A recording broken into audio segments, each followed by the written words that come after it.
السلام علیکم ورحمۃ اللہ وبرکاتہ۔ ان الحمد للہ نحمده ونستعینه ونستغفره ونعوذ باللہ من شرور انفسنا وسیئات اعمالنا من يهده الله فلا مضل له ومن يضلل فلا هادي له واشهد ان لا اله الا الله وحده لا شريك له واشهد ان محمدا عبده ورسوله اما بعد فان خير الحديث كتاب الله وخير الهدي هدي محمد صلى الله عليه وسلم وشر الأمور محدثاتها وكل محدثة بدعة وكل بدعة ضلالة وكل ضلالة في النار۔ اعوذ باللہ من الشیطان الرجیم، بسم اللہ الرحمن الرحیم۔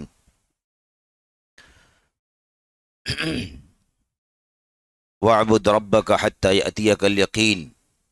وقال سبحانہ وتعالی یا ایھا الذین آمنوا اتقوا اللہ حق تقاتہ ولا تموتن الا وانتم مسلمون۔ وقال سبحانہ وتعالی وَلِتُكْمِلُوا الْعِدَّةَ وَلِتُكَبِّرُوا اللَّهَ عَلَى مَا هَدَاكُمْ وَلَعَلَّكُمْ تَشْكُرُونَ۔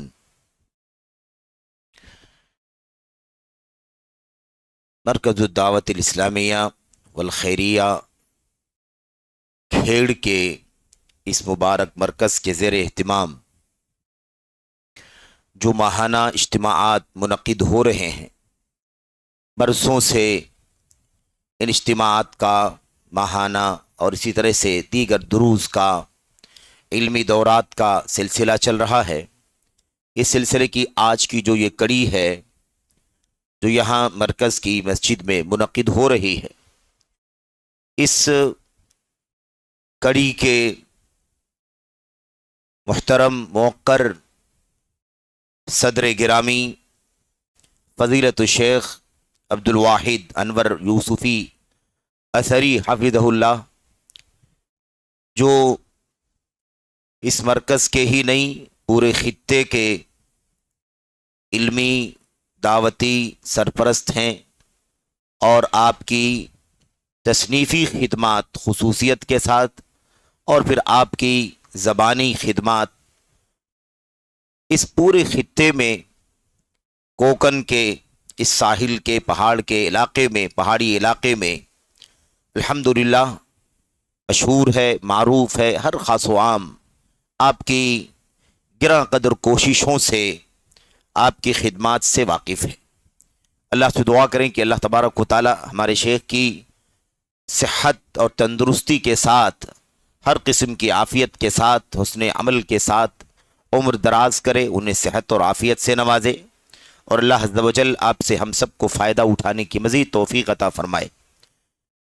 اسی طرح سے اس مرکز کے روح رواں اور کوکن پٹی میں سلفی دعوت کے سب سے زیادہ فعال اور سرگرم رکن برادر محترم مقصود علاء الدین سین حفظہ اللہ، جو اس مرکز کے ناظم ہیں اور ہر طرح کی سلفی دعوت کی ہمہ جہت سرگرمیوں میں پیش رہتے ہیں۔ اللہ سے دعا ہے کہ اللہ تبارک و تعالی انہیں صحت و عافیت کے ساتھ اس مشن کو مزید آگے بڑھانے کی توفیق عطا فرمائے، اور اللہ تبارک و تعالی ان کی تمام کوششوں کو شرف قبولیت سے نوازے۔ اسی طرح سے مرکز کے تمام تر منتظمین، اراکین، منصوبین، محبین، تمام تر لوگ اس مبارکباد کے مستحق ہیں، جو کسی بھی طریقے سے اس میں شریک ہیں کہ اس مشن کو آگے بڑھانے میں وہ اپنی تمام تر کوششیں صرف کر رہے ہیں۔ اللہ تبارک و تعالی انہیں اس کا نیک صلہ بدلہ عطا فرمائے۔ مرکز کو الحمدللہ بہت ہی زیادہ سنجیدہ اور فعال علماء، فضلاء، دعات کی، مدرسین کی، منتظمین کی خدمات حاصل ہیں، اور وہ ہر طرح سے اپنی ہمہ جہتی کے ساتھ، اپنی تمام تر کوششوں کے ساتھ مرکز کی سرگرمیوں کو آگے بڑھا رہے ہیں۔ اللہ تبارک و تعالی انہیں اپنی کوششوں کا نیک صلہ بدلہ عطا فرمائے، آمین یا رب العالمین۔ آج کے اس درس میں، اس ماہانہ اجتماع میں، آپ تمام قابل احترام بزرگوں، نوجوان ساتھیوں، قابل احترام ماؤں اور بہنوں اور عزیزوں کے سامنے جس عنوان پر کچھ دیر گفتگو کرنی ہے، وہ ایک سوال ہے، اور سوال کا جواب انشاءاللہ تبارک و تعالی ہمیں اور آپ کو جاننا ہے۔ رمضان کے بعد کیا؟ سوال ہے کہ رمضان کے بعد کیا؟ اس کا جواب کیا ہے؟ شوال۔ رمضان کے بعد کیا ہے؟ نہیں معلوم ہے جواب اس کا؟ رمضان کے بعد شوال ہے تو ٹھیک ہے نا، شوال ہے تو اچھی بات ہے۔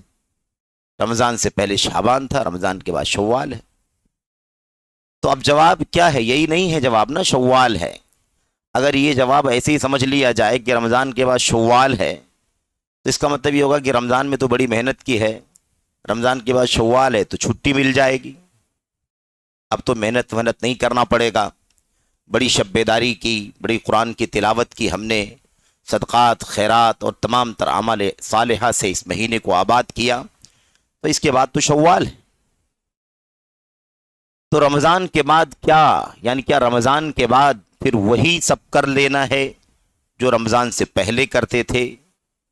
رمضان کی جو کوششیں ہیں اسے خاک میں ملا دینا ہے، مٹی میں ملا دینا ہے، کیا کرنا ہے؟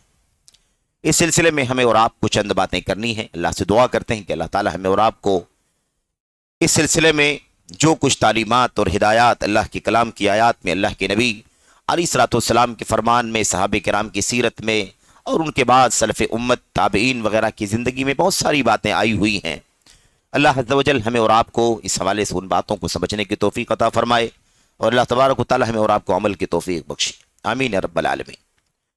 رمضان کے بعد کیا؟ اس سلسلے میں جو چند باتیں آپ کے سامنے عرض کی جا سکتی ہیں وہ کچھ اس طرح سے ہو سکتی ہیں کہ سب سے پہلے ہمیں اور آپ کو رمضان کے بعد اپنا جائزہ لینے کی ضرورت ہے۔ رمضان کے بعد کیا؟ رمضان کے بعد رمضان میں اپنے کیے کا جائزہ، اپنے عمل کا جائزہ، اپنی کوششوں کا محاسبہ، ہم نے کیا رمضان کی قدر سمجھی نہیں سمجھی، قیمت سمجھا ہم نے یا نہیں سمجھا، ہم نے ایسے تو نہیں گزار دیا کہ ہر سال رمضان آتا ہے، اس سال بھی آیا ہے، ہر سال آ کے جاتا ہے، اس سال بھی آیا ہے چلا جائے گا، کیا ہمیں ایسا تو نہیں گزار دیا ہے؟ کیونکہ رمضان کے بعد کیا، یہ سوال بہت زیادہ ذمہ داری کا سوال ہے، اور اس کا جواب بہت زیادہ ذمہ داری کا ہے۔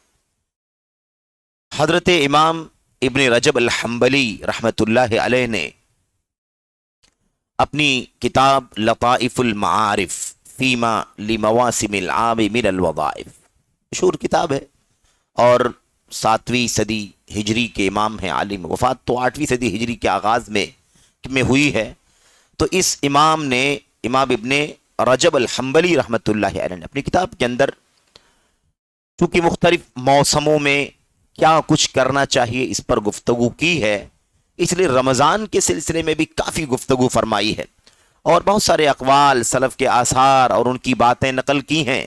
یقیناً ہمارے لیے سلف صالحین کی زندگی میں اسوہ ہے۔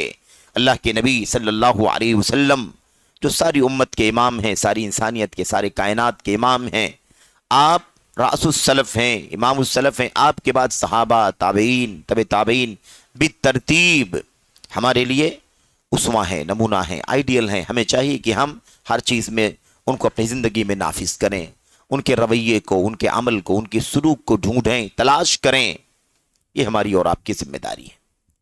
تو حافظ ابن رجب رحمۃ اللہ علیہ نے بعض سلف کا قول نقل کیا ہے، بعض سلف کا قول نقل کیا ہے کہ رمضان میں وہ کیسے زندگی گزارتے تھے۔ کانو یدعون اللہ 6 اشہر ان یبلغہم رمضان وَإِذَا بَلَغُوا رمضان وصاموا يدعون اللہ سبحانہ وتعالی 6 اشہر ان یتقبلہ منہم۔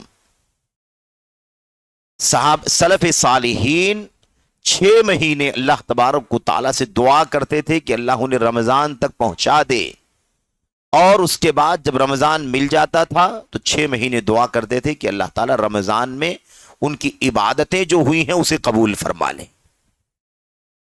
تو ابھی قبولیت کے بارے میں جو دعا کرتے تھے، قبول ہونے کے لیے فکر مند رہا کرتے تھے، یہ تو دوسرا کام ہے رمضان کے بعد کا۔ پہلا کام کیا ہے؟ اپنا محاسبہ، اپنے گریبان میں جھانکنا، دیکھنا کہ ہم نے کیا کیا ہے۔ میرے بھائیوں، شب بیداری کا مہینہ تھا، صیام کا، قیام کا، تلاوت کلام کا، صدقات و خیرات کا، اعتکاف کا، شب قدر کی تلاش کا مہینہ تھا، اس کی عبادت کا مہینہ تھا، عمرے کرنے کا مہینہ تھا وغیرہ. کیا ہم نے واقعی ان تمام چیزوں کو کر کے اپنی دامن مراد کو نیکیوں سے بھرا ہے، یا غفلت میں تو نہیں گزار دیا؟ غفلت کے بعد غفلت میں تو نہیں گزارا ہم نے، سستی تو نہیں کی، کوتاہی تو نہیں کی. اگر سستی کی ہے، اگر ہم نے کوتاہی کی ہے تو اس کی تلافی کی فکر ہونی چاہیے. اور اگر عبادت کی ہے، خیر اور نیکی میں وقت گزارا ہے، تو اللہ تبارک و تعالیٰ سے استقامت مانگنے کی اللہ تبارک و تعالیٰ سے استقامت کرنے کی ضرورت، استقامت کی دعا کرنے کی، استقامت مانگنے کی ضرورت. تو یہ سب سے پہلا کام ہے میرے بھائیوں کہ ہم محاسبہ کریں، اپنی گریبان میں جھانک کر کے دیکھیں، سوچیں کہ ہم نے رمضان کی قدر کی ہے کہ نہیں کی. کیونکہ وہ مہینہ جس کا انتظار ہو، جس کے لیے دعائیں ہوں، اور اللہ کے نبی علیہ السلام رمضان کے آغاز میں ہی یا اس رمضان کا آغاز ہو جانے کے ساتھ ہی ترغیب دیں، ھذا الشہر قد حضرکم اتاکم شہر رمضان، مہینہ آ گیا ساتھیوں، مسلمانوں، یہ مہینہ آ گیا ہے بابرکت مہینہ، اس میں یہ ہے، اس میں یہ ہے، اس میں یہ ہے، اس میں یہ ہے. تو اتنا اہم اور قیمتی موسم چلا جائے اور ہم نے کیسے اس میں وقت گزارا اس کے بارے میں ہمیں کوئی فکر نہ ہو، یہ کتنی بڑی محرومی کی بات ہوگی. تو ہمیں ضرورت ہے کیا کہ ہم کیا کریں؟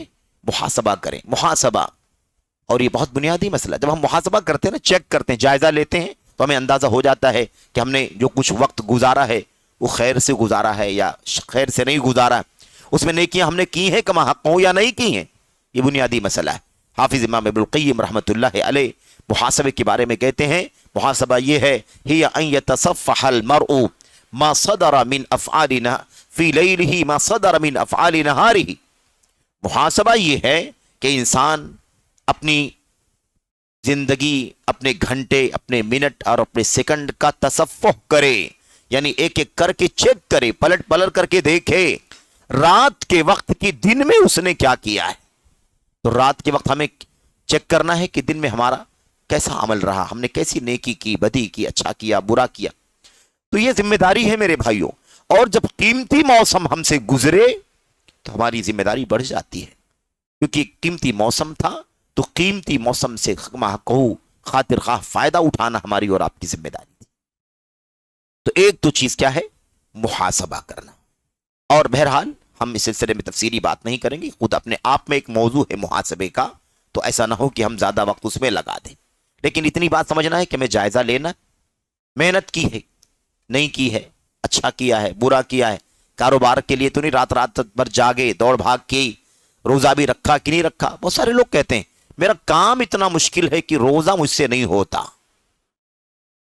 میرا کام مشکل ہے، میرا جاب بہت ٹف ہے، مجھے دھوپ میں نکلنا پڑتا ہے اور مجھ سے روزہ نہیں ہوتا. بعض لوگ کہتے ہیں مجھ سے بھوک برداشت نہیں ہوتی ہے. غزوہ تبوک کے موقع پر جب صحابہ کرام کو اللہ کے نبی صلی اللہ علیہ وسلم نے کہا کہ نکلنا ہے، تبوک جانا ہے، رومن سے جنگ کرنی ہے، تو صحابہ کرام نکلے، مال خرچ کیا، قربانیاں دی. چند صحابہ کرام، چند لوگوں کے بارے میں یہ بات آئی ہوئی ہے، ان سے یہ کوتاہی ہوئی، بشری کمزوری. بعد میں اللہ تعالیٰ نے ان کی توبہ بھی قبول فرمائی کہ انہوں نے کہا کہ بہت سخت گرمی ہے، اور آپ جانتے ہیں سخت گرمی پڑ رہی تھی. تبوک کے جنگ کے موقع پر کھجوروں کے پکنے کا وقت چل رہا تھا. تو بہرحال وہ مشہور واقعہ ہے، 3 صحابہ کرام اس میں شریک نہیں ہوئے، اور پھر اس کے بعد اللہ تبارک و تعالیٰ نے ان کی توبہ قبول فرمائی. اس کے اندر کیا ہوا ہے؟ یہ لوگ منافقین جو ہیں وہ کیا کہتے ہیں بہت سخت گرمی ہے، اور اس طرح سے حیلہ بنا کر کے، بہانہ بنا کر کے یہ لوگ میدان جنگ میں شریک نہیں ہوئے، تبوک میں شامل نہیں ہوئے. اللہ تبارک و تعالیٰ نے ان کی اس بات کا جواب دینے کے لیے اپنے نبی کو فرمایا، آپ ان سے کہیے اگر اس دھوپ کی شدت کی وجہ سے میدان جنگ میں شریک نہیں ہونا چاہتے اور حوالہ دے رہے ہیں کہ سخت گرمی پڑ رہی ہے، بہت گرمی پڑ رہی ہے، قُلْ نَارُ جَهَنَّمَ أَشَدُّ حَرًّا لَوْ كَانُوا يَعْلَمُونَ، آپ کہیے کہ اتنی گرمی برداشت نہیں کر سکتے تو جہنم کی گرمی تو بہت زیادہ سخت ہے. اگر تمہیں پتا ہو، تم اگر علم رکھتے ہو، جانتے ہو، تو لو کانوا یعلمون، اللہ نے کیا فرمایا اگر ان کو معلوم ہو، علم ہو، تو نار جہنم اشد حرا، جہنم کی آگ تو کہیں زیادہ سخت ہے اس سے. تو کیا جہنم کی آگ میں جلنے کے لیے تیار ہو؟ دھوپ کے حوالے دیتے ہو، گرمی کے حوالے دیتے ہو؟ ابتلا کے لیے پیدا ہوئی ہے، وہ عبادت کے لیے، بندگی کے لیے ہماری اور آپ کی پیدائش ہوئی ہے. تو موسم میں سردی گرمی نرم گرم سب ہوتا، یہ تو ہوتا ہی رہے گا. ہمیں اور آپ کو اللہ تبارک و تعالیٰ کی بندگی کے لیے پیدا کیا گیا. تو کوئی اپنی جاب کا حوالہ دے گا، کوئی اپنے کاروبار کا حوالہ دے گا، کوئی اپنی صحت کا، اپنے مزاج کا، کوئی اپنی طبیعت کا حوالہ دے گا کہ مجھ سے روزہ نہیں ہوتا، مجھ سے بھوک برداشت نہیں ہوتی. برداشت نہیں ہوتی، برداشت کرنے کا نام ہی تو روزہ ہے. برداشت کرنے ہی کا نام روزہ ہے. روزہ صوم، عربی زبان میں صوم کے معنی کیا ہوتے ہیں؟ اپنی ذات کو، اپنی نفس کو کنٹرول میں لاؤ، بھوک برداشت کرو، پیاس برداشت کرو، شہوتوں سے، حلال شہوتوں سے بھی کیا کرو، اپنے آپ کو بچاؤ، روکو. صوم کے معنی روکنے اور کنٹرول کرنے کے. دھوپ ہے تو کیا ہوا، سخت گرمی ہے تو کیا ہوا. اللہ کے نبی صلی اللہ علیہ وسلم اور صحابہ کرام اور سلف کی سیرت کے اندر اگر آپ پڑھیں، امام بخاری رحمۃ اللہ علیہ نے بہت سارے روایتیں میرے بھائیوں نقل کی ہیں، معلقات بھی ہیں ان میں سے کئی ایک، کہ اللہ کے نبی صلی اللہ علیہ وسلم اور صحابہ کرام آپس میں گفتگو کرتے تھے کہ اگر مثال کے طور پر سخت گرمی پڑ رہی ہو اور کوئی شخص گرمی کی شدت برداشت نہ کر سکتا ہو تو پانی میں اپنے کپڑے بھگا سکتا ہے، پانی کے چھینٹے مار سکتا ہے، کلی کر سکتا ہے. اس کا مطلب وہ صحابہ کرام سخت گرمی میں روزہ رکھتے تھے کہ نہیں رکھتے تھے؟ میرے بھائیو آج کل ہماری زندگی میں اتنی ساری آسانیاں ہیں، اس کے باوجود ہم کہتے ہیں روزہ رکھنے میں ہمیں بھوک برداشت نہیں ہوتی ہے، پیاس برداشت نہیں ہوتی. تو خلاصہ کلام یہ ہے کہ محاسبہ ہونا چاہیے. دوسرا کام کیا ہے؟ دوسرا کام یہ ہے کہ ہم اللہ تبارک و تعالیٰ کی اس توفیق پر جو ماہ رمضان میں عبادت کی شکل میں ہمیں ملی ہے، اس توفیق پر اللہ تبارک و تعالیٰ کی حمد کریں، اس کا شکریہ ادا کریں، اس کی بڑائی بیان کریں، کیونکہ اللہ نے ہمیں اور آپ کو اس کی توفیق عطا فرمائی. روزوں کے احکام اور مسائل کے سیاق میں اللہ تبارک و تعالیٰ نے کیا فرمایا؟ شہر رمضان الذی انزل فیہ القرآن. اور آگے چل کے اللہ تعالیٰ نے کیا فرمایا اسی آیت کریمہ کے اندر؟ وَلِتُكْمِلُوا الْعِدَّةَ وَلِتُكَبِّرُوا اللَّهَ عَلَى مَا هَدَاكُمْ وَلَعَلَّكُمْ تَشْكُرُونَ. تاکہ تم مہینے کی تعداد مکمل کرو، یعنی روزہ جو مہینے کا ہے 29-30 دن کا، اسے کیا کرو؟ مکمل کرو. وَلِتُكْمِلُوا الْعِدَّةَ وَلِتُكَبِّرُوا اللَّهَ عَلَى مَا هَدَاكُمْ. اور اللہ نے تمہیں جو توفیق عطا فرمائی ہے اس پر اللہ تعالیٰ کی کبریائی بڑائی بیان کرو. وَلَعَلَّكُمْ تَشْكُرُونَ. اور تاکہ تم اللہ تبارک و تعالیٰ کا شکریہ ادا کرو. یہ دوسرا بنیادی کام ہے. تو رمضان کے بعد اللہ تعالیٰ کی حمد، رمضان کے بعد اللہ تبارک و تعالیٰ کی شکر گزاری، نیکیوں کی توفیق ملنے پر اللہ تبارک و تعالیٰ کی بڑائی. میرے بھائیوں ایسا تو نہیں ہے نا کہ نیکیوں کی توفیق مل گئی، ہم نے نیکیاں کی، اجر و ثواب حاصل کر لیا، اپنے نام اعمال کو نیکیوں سے بھرا اور گناہوں سے، معاصی سے توبہ کر لی. میرے بھائیو توبہ کرنا، استغفار کر لینا، توبہ قبول ہو جانا، یہ خود اس بات کا متقاضی ہے کہ اللہ تعالیٰ کی اس توفیق پر جو توبے کی توفیق ملی ہے اللہ تعالیٰ کی شکر گزاری کریں. اللہ کے نبی علیہ السلام کے اگلے پچھلے سارے گناہ معاف کر دیے گئے تھے کہ نہیں؟ لیکن پھر بھی آپ اتنی عبادت کرتے تھے کہ آپ کے پیروں میں ورم آ جایا کرتے تھے. صحابہ کرام نے کہا اللہ کے نبی آپ اتنی مشقت کیوں کرتے ہیں؟ وقد غفر اللہ لک ما تقدم من ذنبک وما تاخر. آپ کے اگلے پچھلے گناہوں کو اللہ تبارک و تعالیٰ نے معاف فرما دیا ہے. تو اللہ کے نبی کے جواب میں کیا فرمایا؟ افلا اکون عبدا شکورا. کیا میں اللہ تبارک و تعالیٰ کا شکر گزار بندہ نہ بن جاؤں؟ شکر گزار بندہ نہ بن جاؤں. یہ رمضان کے بعد کیا دوسرا کام کیا ہے؟ اللہ تبارک و تعالیٰ کی اس توفیق پر اس کی شکر گزاری کرنا، اس کی بڑائی، اس کی کبریائی بیان کرنا. اب نیکی کر کے اب آزاد ہو جانا اور اب یہ سوچنا کہ بڑی نیکیوں کی توفیق الحمدللہ ملی ہے، اب تو ٹھیک ہے، اب آگے تو نیا اکاؤنٹ شروع ہو رہا ہے، تو ٹھیک ہے اس کے اندر کمی بیشی کریں، آزاد ہو کر کے زندگی گزاریں، عمل بے عملی جیسے چاہیں ویسے رہیں. بہت بڑے خسارے کی بات ہوگی، بہت بڑا نقصان ہوگا. میرے بھائیوں تو اللہ تبارک و تعالیٰ کی شکر گزاری کس سے بھی ہوگی؟ شکر گزاری بھی کس سے ہوگی؟ نیکیوں کی توفیق پر شکر گزاری نیکیوں کے ذریعے سے، توبے کی توفیق پر شکر گزاری توبہ کے ذریعے سے، استغفار کی توفیق پر شکر گزاری مزید استغفار کے ذریعے سے.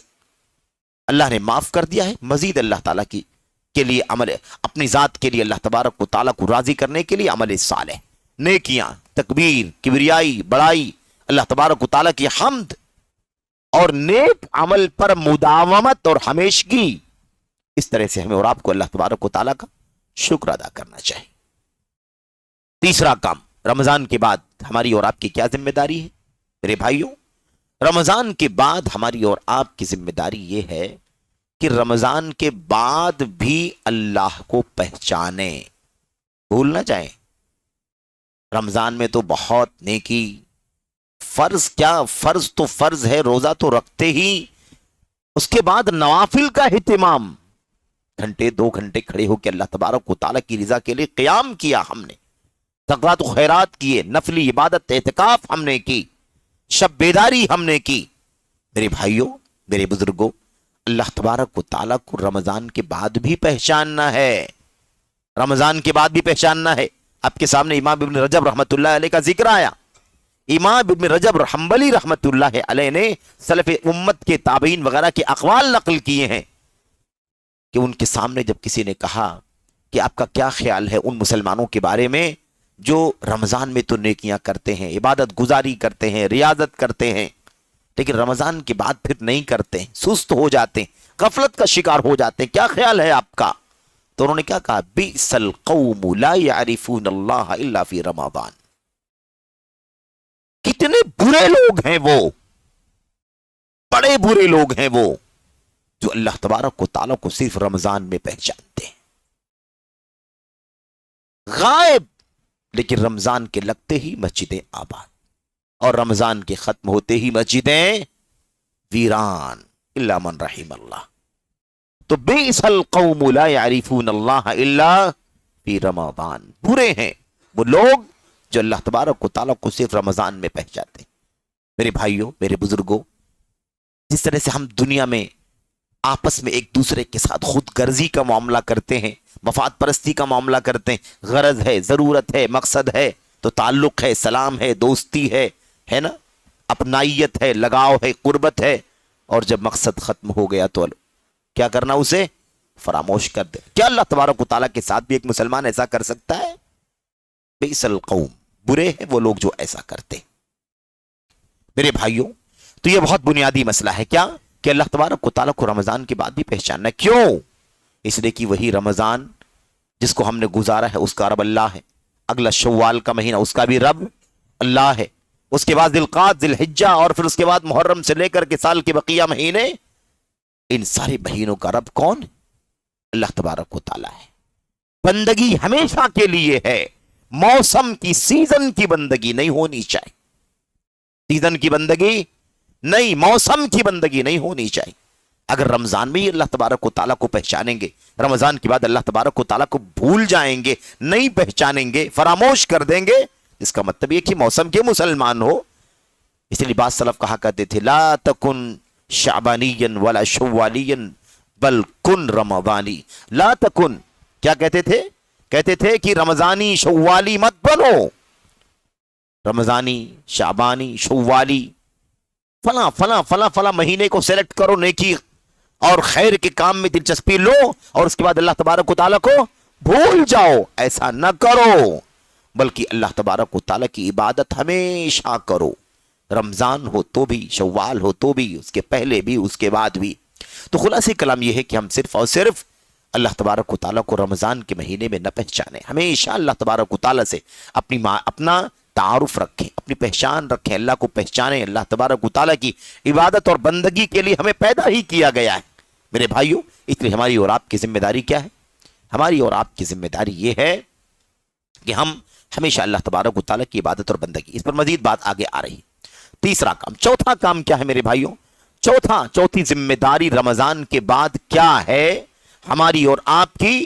وہ یہ ہے کہ ہماری جو رمضان میں کی ہوئی نیکیاں ہیں، جو کچھ ہم نے کیا ہے، جو کچھ بھی کیا ہے، کم کیا، زیادہ کیا، ٹوٹا پوٹا کیا، ان نیکیوں کے بارے میں ہمیں اس بات کی فکر ہو کہ اللہ کی بارگاہ میں وہ نیکیاں قبول بھی ہوئی ہیں یا نہیں ہوئی۔ بھئی سارا معاملہ اسی پر تو موقوف ہے، قبول ہوگی تو اجر ملے گا، قبول ہوگی تو اللہ تبارک و تعالی جنت، مغفرت اور اپنی رضوان سے نوازے گا۔ اگر وہ بارگاہ الہی میں قبول نہیں ہوگی تو پھر تو ہم تو خسارے میں گھاٹے میں پڑ جائیں گے. اس لیے بہت بنیادی کام ہے نیکیوں کے بعد قبولیت کی فکر کرنا. نیکیوں کے بعد قبولیت کی فکر کرنا. اور یہ بہت اہم مسئلہ ہے میرے بھائیو, کیونکہ اگر قبول ہوگا تو ہی اس کا صلہ ملے گا. اگر قبول نہیں ہوا تو ہم نے کتنی محنت کی, شب بیداری کی, دن بھی رات بھی اللہ کی بندگی میں لگایا اور امید لگا کے بیٹھے ہیں, لیکن وہ نیکیاں قبول ہونے کے قابل نہیں تھیں, قبول نہیں ہوئی, قبولیت کی شرطیں نہیں پائی گئیں اس کے اندر, تو ساری کی ساری محنت ہم نے جوڑ رکھا ہے لیکن اللہ کی بارگاہ میں قبولیت کے قابل نہیں ہے, اس لیے وہ کیا ہو گئی, رد کر دی گئی, اسے دھول کے گرد و غبار کی طرح سے اڑا دیا گیا. اس لیے بہت بنیادی مسئلہ ہے کہ نیکیوں کی قبولیت کی ہم فکر کریں. انما یتقبل اللہ من المتقین, انما یتقبل اللہ من المتقین, یقیناً نیکیاں اللہ تبارک و تعالی متقیوں کی قبول فرماتا ہے. نیکیاں متقیوں کی قبول فرماتا. تقوی قبولیت کی شرط ہے بنیادی, اور تقوی کے اندر دونوں چیزیں آتی ہیں, اللہ تبارک و تعالیٰ کی توحید, اخلاص عبادت, اور اسی کے ساتھ ساتھ اتباع سنت. دونوں کو اکٹھا کر دو تو اسی کا نام کیا ہے, تقوی ہے. تو تقوی شعاروں کی نیکیوں کو اللہ تبارک و تعالیٰ قبول فرماتا ہے. اور ساری عبادات کا مقصد کیا ہے میرے بھائیوں, ساری عبادات کا مقصد ہماری اور آپ کی زندگی میں تقوی داخل کرنا, تقوی شعار بنانا مقصد ہے. اسی لیے آپ اگر پڑھیں توحید سے لے کر کے اعمال, یعنی روزہ نماز ہے, اس کے بعد زکوٰۃ ہے, اس کے بعد ماہ رمضان کا روزہ ہے, اور اس کے بعد حج بیت اللہ ہے, آپ کو ساری عبادات کے اندر بنیادی چیز کیا ملے گی, تقوی. تقوی ملے گا میرے بھائیوں. نماز تقوی ہے کہ نہیں, ان الصلاۃ تنہی عن الفحشاء والمنکر, تقوی گناہوں سے بچانے کے لیے روزہ نماز ہے. روزے کے بارے میں تو اللہ تعالیٰ نے فرمایا ہی, روزے کی فرضیت کی کا مقصد کیا ہے, لعلکم تتقون, تاکہ تم تقوی شعار بن جاؤ. زکوٰۃ کا تو معنی ہی پاکی حاصل کرنا ہے. زکوٰۃ کا تو معنی ہی کیا ہے, پاکی حاصل کرنا, گناہوں سے, بدعمالیوں سے کیا حاصل کرنا, پاکی اور طہارت حاصل کرنا, تزکیہ حاصل کرنا, مال کو پاک کرنا, نفس کو بخل کی گندگی سے پاک کرنا, یہ سارا مقصد ہے. حج بیت اللہ کے بارے میں کیا فرمایا اللہ تبارک و تعالیٰ نے, وَلِبَاسُ التَّقْوَى ذَلِكَ خَيْرٌ, وَلِبَاسُ التَّقْوَى ذَلِكَ خَيْرٌ. حج بیت اللہ اور عمرے کے بارے میں, اور ایسے ہی کیا کہتے ہیں قربانی کے بارے میں اللہ نے کیا فرمایا, لَن يَنَالَ اللَّهَ لُحُومُهَا وَلَا دِمَاؤُهَا وَلَكِنْ يَنَالُهُ التَّقْوَى مِنْكُمْ. خون نہیں پہنچتا, گوشت نہیں پہنچتا, اللہ تبارک و تعالیٰ کو تمہارے دلوں کا تقوی. ہر عبادت کا بنیادی مقصد کیا ہے, تقوی. تو تقوی ضروری ہے میرے بھائیوں, میرے بزرگوں, عمل کی قبولیت کے لیے. اللہ تبارک و تعالیٰ نے متعدد آیات میں, اللہ تعالیٰ نے, اللہ کے نبی صلی اللہ علیہ وسلم نے اپنی حدیثوں میں اس بات کی تعلیم دی ہے کہ بندہ عمل کرے تو اللہ تبارک و تعالیٰ کے یہاں اس کی قبولیت ہوئی یا نہیں ہوئی اس کی فکر بھی کرے. حضرت ابراہیم خلیل اللہ علیہ السلام اور بیٹے ذبیح اللہ علیہم السلام خانہ کعبہ کی تعمیر کر رہے ہیں. وَإِذْ يَرْفَعُ إِبْرَاهِيمُ الْقَوَاعِدَ مِنَ الْبَيْتِ وَإِسْمَاعِيلُ, اس وقت کو یاد کرو جب ابراہیم اور اسماعیل علیہ السلام خانہ کعبہ کی دیواروں کو, اس کی بنیادوں کو بلند کر رہے تھے, اس کی بنیادوں کو اٹھا رہے تھے. کیا کہہ رہے تھے, ربنا تقبل منا انک انت السمیع العلیم. ہے کہ اے اللہ ہماری اس نیکی کو قبول فرما لے. ہم کتنا بھی نیک بن جائیں, تقوی شعار بن جائیں, اللہ والے بن جائیں, تو کیا ہوا, ابراہیم علیہ السلام فکر مند ہیں کہ اللہ میری یہ نیکی قبول ہوگی یا نہیں ہوگی. اسماعیل علیہ السلام, بھلا ان اللہ کے بندوں سے پیارا, انبیاء سے بھی پیارا دنیا میں کوئی ہے اللہ تبارک و تعالیٰ کو, اور یہ تو اللہ کے خلیل ہیں, وہ اللہ کے ذبیح. میرے بھائیوں, تو وہ بھی دعا کرتے ہیں کہ اللہ ہماری نیکیوں کو قبول فرما لے. تو نیکیوں کی قبولیت کی فکر ہونی چاہیے. اور سلف صالحین کی اگر بات کریں تو نیکیوں کی قبولیت کے بارے میں ان کے ہاں بڑی فکر مندی پائی جاتی تھی میرے بھائیوں. ام المومنین عائشہ صدیقہ رضی اللہ تعالیٰ عنہ سے وہ روایت ترمذی وغیرہ کی صحیح روایت مروی ہے, سمجھ رہے ہیں, جس میں اللہ تبارک و تعالیٰ نے, اللہ قرآن کریم کی سورہ انبیاء کی غالباً آیت کریمہ, جس میں اللہ تبارک و تعالیٰ فرماتا ہے والذین یؤتون ما آتوا وقلوبهم وجلة انہم الی ربہم راجعون اولئک یسارعون فی الخیرات وہم لہا سابقون. ان دونوں آیتوں کی جب نبی کریم صلی اللہ علیہ وسلم نے تلاوت فرمائی, اور اس کا معنی کیا ہے,